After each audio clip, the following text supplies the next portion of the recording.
నుంచో వచ్చిన ఈ నోముల భగత్కు తండ్రి చనిపోయినాక వచ్చి 3 సంవత్సరాలు ఎమ్మెల్యేగా వ్యవహారం చేసి కనుమరుగైపోయిన భగత్కు కర్ణాటక లింగారెడ్డి గారి గురించి మాట్లాడే అర్హత కూడా లేదు.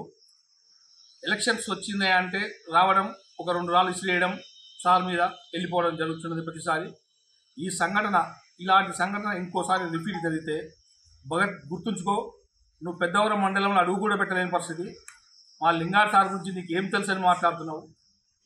గత 50-70 సంవత్సరాల నుంచి వాళ్ళ కుటుంబం పెద్దవరకే అంకితమై ఇక్కడనే ఉంది.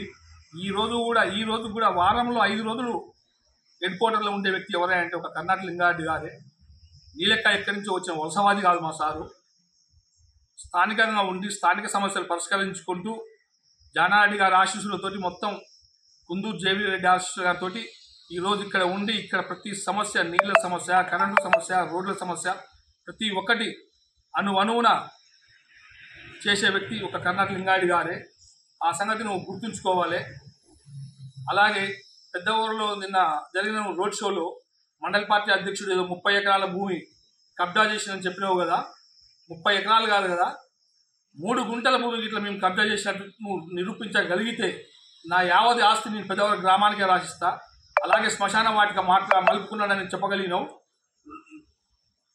407 సర్వే నెంబర్లో నాకు ఉన్న 2 ఎకరాల 18 గుంటల కంటే 2 గుంటల భూమి ఎక్కువ ఉన్నా కానీ ఆ భూమి మొత్తాన్ని కూడా నేను ఊరికే ఇవ్వడం జరుగుతుంది. అయినా గత 10 సంవత్సరాల నుంచి మీరే అధికారంలో ఉండి, మీరే సర్పంచులు, మీరే ఎమ్మెల్యేలు, మీరే ఎంపీపీలు, మీరే జడ్పీటీసీలు, మరి నేను భూమి మలుపుకుంటుంటే నువ్వు గాడి పనులు రుద్దినవని నేను ఈ సభాముఖంగా నేను తెలియజేస్తున్నాను. అలాగే ఏ రోజు కానీ నువ్వు సర్వేని పెట్టుకో, నిష్ట ఉన్న వ్యక్తిని పెట్టుకో, 1 గుంట భూమి ఇట్లా నా దాంట్లో తీయగలిగితే యావత్ ఆస్తి నేను నీకు నా ఊరికి, నా గ్రామ ప్రజలకు నేను రాసిస్తాను కూడా నేను ఈ సభాముఖంగా తెలియజేస్తున్నాను. భగత్ నీలాంటి వాళ్ళు ఇలా చాలామందిని వస్తుంటారు పోతుంటారు, కానీ మా నాయకులు వచ్చిపోయే వాళ్ళు కాదు. జానారెడ్డి గారు గత 40 సంవత్సరాల నుంచి కూడా నాగార్జున సాగర్ కాన్స్టిట్యూన్సీలో వండుకుంటూ నాగార్జున సాగర్నే వ్యవహారం చేసిన వ్యక్తి. నువ్వు మా సార్ల గురించి నువ్వు ఏ రోజు కానీ నువ్వు తప్పుడు మాటలు మాట్లాడితే మాత్రం కాదు, వచ్చే ఎలక్షన్లో కూడా ఆల్రెడీ నువ్వు తట్టబుట్ట చదువుకున్నావు. మా జైవీర్ అన్న వచ్చినాక నీ మైండ్ భ్రమించింది. 56,000 మెజార్టీ తోటి నీ మైండ్ భ్రమించి మాట్లాడుతున్నావు. దయచేసి నీకు ఏదైనా ఖర్చులకు కావాల్సి ఉంటే మేము హాస్పిటల్కి పంపిస్తాం, కానీ నువ్వు దయచేసి మాత్రం నువ్వు తప్పుడు రాళ్ళు మా నాయకులను వేయొద్దని కూడా మేము నీకు మనవి చేస్తున్నాం. జై కాంగ్రెస్, జై కాంగ్రెస్. మా సార్ 40 ఏళ్ళ నుంచి మీ ఊరు 10 ఏళ్ళలో చేసిన పాపాలు కనబడతలేవా? జైల్లో పోయి ఎన్ని డబ్బులు తీసుకోరు, ఎంతమంది నుంచి